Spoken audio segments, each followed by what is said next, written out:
Hello friends, welcome back to my YouTube channel concept nursing classes. आज की class में RRB nursing superintendent special next practice test solve करेंगे। आज के practice test का पहला क्वेश्चन है, all of the following are true regarding physiological jaundice except option 1 that the duration of clinical jaundice is for less than 10 days in a preterm baby. Option 2 that serum bilirubin is less than 12 mg per dl in a term baby. Option 3 that it is clinical jaundice in the first 24 hours of life. Option 4 that clinical jaundice persists for less than 14 days in a preterm baby. यहाँ पर जो बात हो रही है ये regarding हो रही है फिजियोलॉजिकल जांडिस के।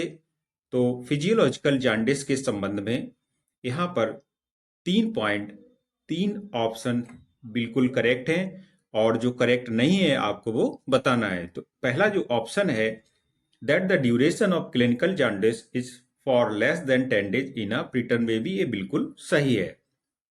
दूसरा ऑप्शन है that serum bilirubin is less than 12 mg per dl in a term baby, ये भी सही है। एंड थर्ड ऑप्शन जो दिया गया है that it is clinical jaundice in the first 24 hours of life, ये ऑप्शन गलत हो जाएगा। इसलिए इसका करेक्ट आंसर ऑप्शन 3 सही होता है। नेक्स्ट क्वेश्चन की ओर चलेंगे। Community development block is a unit of rural planning and development and comprises approximately 10 villages, 100 villages, 50 villages and 30 villages। यहाँ पर क्या है कि ग्रामीण विकास से संबंधित ये क्वेश्चन है और सामुदायिक विकास से संबंधित एक ब्लॉक में जो सामुदायिक विकास होता है, विकास खंड होता है, उसके अंतर्गत कितने गांव इंक्लूड किए जाते हैं। तो ये इसका जो करेक्ट आंसर है 100 विलेजेस होते हैं एक कम्युनिटी डेवलपमेंट ब्लॉक में। So the correct answer is option 2। Next question,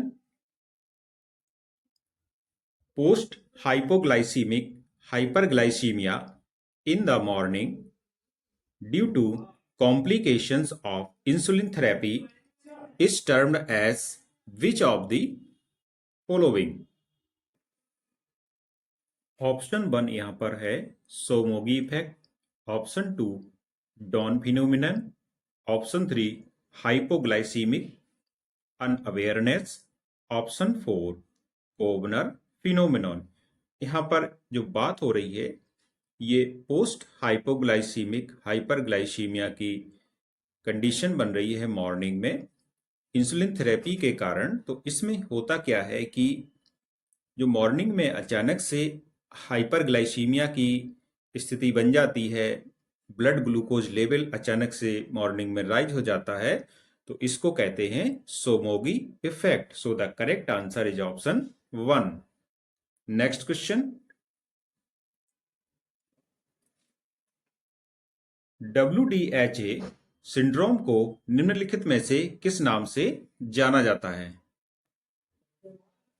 option 1 VIPoma, option 2 glucagonoma, option 3 gastrinoma, option 4 insulinoma. देखिए, जब बात करते हैं WDHA सिंड्रोम की, तो एक ऐसा सिंड्रोम है जो एक ट्यूमर के कारण होता है और ये ट्यूमर पैंक्रियाज में बनता है। तो पैंक्रियाज में जब ट्यूमर बनेगा तो इसके कारण एक सीक्रेशन निकलेगा जो कि अधिक मात्रा में निकल जाता है, जिसको हम लोग वैसो एक्टिव इंटेस्टाइनल पॉलीपेप्टाइड कहते हैं। और इस प्रकार से इसका जो करेक्ट आंसर है ऑप्शन 1 सही हो जाएगा। बीपोमा, WDHA सिंड्रोम को बीपोमा नाम से भी जाना जाता है, इसलिए first option is correct. Next question की ओर चलेंगे। जैव चिकित्सा अपशिष्ट प्रबंधन, जिसको कि बायोमेडिकल वेस्ट मैनेजमेंट कहते हैं, नियम 2016 के अनुसार निकाले गए दांतों का निपटान निम्नलिखित में से किसमें किया जाना चाहिए। Option 1 yellow dustbin, option 2 blue, option 3 black, option 4 red. देखिए, जब दांतों के डॉक्टर दांत निकाल देते हैं तो उसका जो निपटान किया जाता है ये येलो बिन में किया जाता है, इसलिए फर्स्ट ऑप्शन यहां पर सही होगा। Next question, which of the following reflexes is also known as the fencing reflex? तो इनमें से ऐसी कौन सी रिफ्लेक्स है जिसको कि फेंसिंग रिफ्लेक्स बोलते हैं? Option 1 glabellar reflex, option 2 tonic neck reflex, option 3 rooting reflex, option 4 plantar grasp reflex. तो यहां पर जो बात हो रही है रिफ्लेक्स की, फेंसिंग रिफ्लेक्स की, इसमें बच्चे की गर्दन एक ही तरफ बनी रहती है, इसको टॉनिक नेक रिफ्लेक्स बोला जाता है। So the correct answer is option 2। Next question, वक्ष के एक्सरे में फुफ्फुसीय क्षेत्र मींस पल्मोनरी एरिया की व्हाइट ग्राउंड ग्लास की उपस्थिति में किस रोग का पता चलता है? Option 1 hyaline membrane disease, option 2 Kawasaki disease, option 3 tracheoesophageal fistula, option 4 Koop's disease. तो जब भी एक्सरे में जो चेस्ट एक्सरे होता है उसमें पल्मोनरी क्षेत्र की जो वाइट ग्राउंड ग्लास की उपस्थिति, ये हाइलेन मेम्ब्रेन डिजीज का पता इससे चलता है, इसलिए पहला ऑप्शन ये इसमें सही हो जाएगा। नेक्स्ट क्वेश्चन की ओर चलेंगे। 1930 के दशक में हुकबर्न नियंत्रण के अभियानों में रॉकफेलर फाउंडेशन द्वारा भारत में निम्नलिखित में से कौन सा शौचालय पेश किया गया था? तो हुकबर्न एक बर्म होता है जो कि इन्फेक्शन करके आंतों में इन्फेक्शन कर आंतों में जाकर के वहां पर कारण बनता है, वहां पर अल्सर बनाता है और इसमें स्टूल के साथ ब्लड भी आने लगता है। और इसके नियंत्रण के लिए रॉकफेलर फाउंडेशन द्वारा एक शौचालय पेश किया था, जिसमें कि आपके सामने जो ऑप्शन दिए गए हैं, ऑप्शन 1 है water seal latrine, option 2 dug well शौचालय, option 3 shallow trench, option 4 bore hole. तो करेक्ट आंसर होगा ऑप्शन 4 बोर हॉल शौचालय। 1930 के दशक में हुकबर्न कंट्रोल के लिए इसको रॉकफेलर फाउंडेशन द्वारा भारत में इंट्रोड्यूस किया गया था। सो the correct answer is option 4। Next question की ओर चलेंगे। एंड्रॉयड पेल्विस की आकृति निम्नलिखित में से कैसी होती है? Kidney shaped, wedge shaped, round shaped, heart shaped. देखिए, बात करते हैं एंड्रॉयड पेल्विस की, तो इसकी जो आकृति होती है, क्योंकि पेल्विस ये 4 प्रकार के होते हैं, तो यहाँ पर जो एंड्रॉयड शेप का पेल्विस होता है ये इस प्रकार की आकृति का होता है। जैसे आप एंड्रॉयड फोन में लाइक का बटन जब प्रेस करते हैं तो इसमें इस प्रकार से शेप आता है, तो ऐसी आकृति ही किसकी होती है? एंड्रॉयड पेल्विस की होती है। इसलिए यहाँ पर फोर्थ ऑप्शन बिल्कुल सही हो जाएगा। नेक्स्ट क्वेश्चन की ओर चलेंगे।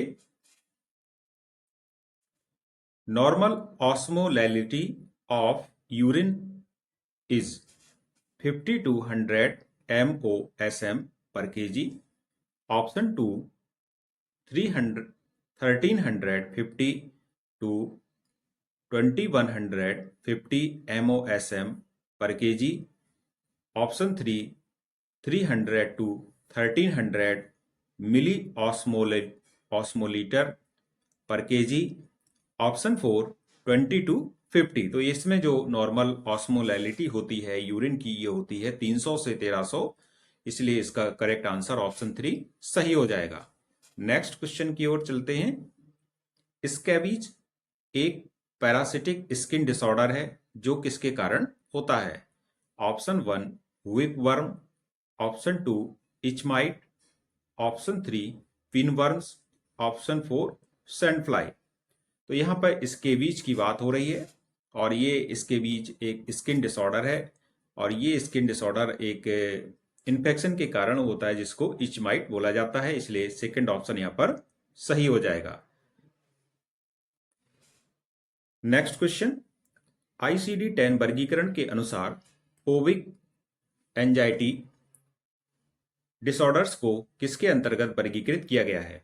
तो पहले तो जो बात करते हैं यहाँ पर जो दिया गया है हम लोगों के सामने ICD-10, इसका जो फुल फॉर्म होता है इंटरनेशनल क्लासिफिकेशन ऑफ डिजीजेस का ये 10वां संस्करण है।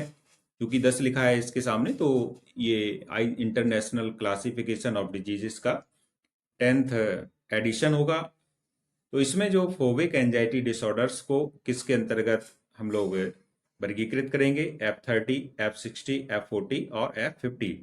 तो इसमें जो फोबिक एंजाइटी डिसऑर्डर्स को इसमें F40 के अंतर्गत वर्गीकृत किया जाता है, इसलिए चौथा ऑप्शन यहाँ पर सही हो जाएगा। नेक्स्ट क्वेश्चन की ओर चलेंगे। ERCP का पूर्ण रूप क्या है? Option 1 endoplasmic remission cholangio portography, option 2 endoscopic retrograde cholangio pancreatography, option 3 extrograde retrograde cholangio pancreatography, option 4 endotropic retrograde cholangio portography. तो ERCP का जो फुल फॉर्म होता है ये होता है endoscopic retrograde cholangio pancreatography. So the correct answer is option 2। Next question, नीचे दिए गए चित्र में प्रदर्शित उपकरण की पहचान कीजिए। देखिए आपके सामने ये एक चित्र दिया गया है, आपको बताना है कि ये कौन सी फोर्सेप्स है या क्लिप है, जो भी हो वो आपको बताना है। Option 1 Allis forcep, option 2 towel clip, option 3 artery forceps, option 4 mosquito forceps. तो इसमें जो भी हम लोगों के सामने ये चित्र दिया गया है ये टॉवल क्लिप का एक उदाहरण है, इसलिए यहां पर सेकंड ऑप्शन सही हो जाएगा। नेक्स्ट क्वेश्चन की ओर चलते हैं। गर्भाशय में भ्रूण की मृत्यु से संबंधित निम्नलिखित में से किसे छोड़कर सभी शेष सामान्य लक्षण हैं? ऑप्शन 1 फंडल की ऊंचाई में कमी, ऑप्शन 2 मां का वजन बढ़ना, ऑप्शन 3 भ्रूण की गति और भ्रूण के हृदय की धड़कन की अनुपस्थिति, ऑप्शन 4 भ्रूण के हृदय संबंधी गतिविधि का कोई साक्ष्य नहीं। तो गर्भाशय में यूट्रस में जब फीटस की डेथ हो जाती है तो उससे संबंधित इनमें से आपसे पूछा गया है कि निम्नलिखित में से किसे छोड़कर से सभी सामान्य लक्षण हैं। तो एक लक्षण जो सामान्य नहीं है जब यूट्रस में फीटस की डेथ हो जाएगी वो है मां का वजन बढ़ना। तो इसलिए इसमें जो करेक्ट आंसर हो जाएगा ऑप्शन 2 सही हो जाएगा। बाकी जो भी इसमें ऑप्शन है ये सभी सामान्य है, जैसे कि जब यूट्रस में फीटस की डेथ हो जाती है तो फंडल जो हाइट होती है वो कम हो जाती है और फीटस की जो गति है और उसकी जो धड़कन है वो अनुपस्थित हो जाएगी। अब अनुपस्थित तो इसलिए हो जाएगी क्योंकि जब उसकी डेथ हो चुकी है तो धड़कन का कोई सवाल ही पैदा नहीं होता है। और जो चौथा ऑप्शन है कि एम्ब्रियो के हार्ट संबंधी गतिविधि का कोई साक्ष्य नहीं है, तो डेथ होने के बाद उसका जो हृदय संबंधी गतिविधि का कोई साक्ष्य नहीं है, ये भी तीसरे ऑप्शन से संबंधित है। तो इस प्रकार से जो सामान्य लक्षण नहीं है मां का वजन बढ़ना करेक्ट होगा। नेक्स्ट क्वेश्चन की ओर चलते हैं। निम्नलिखित में से कौन सा प्राथमिक स्वास्थ्य देखभाल का मुख्य सिद्धांत नहीं है? Option 1 inter sectoral coordination, option 2 equitable distribution, option 3 appropriate technology, option 4 individual participation. तो इसमें से प्राथमिक स्वास्थ्य देखभाल प्राइमरी हेल्थ केयर का जो प्रिंसिपल नहीं है ये है individual participation. So the correct answer is option 4। Next question,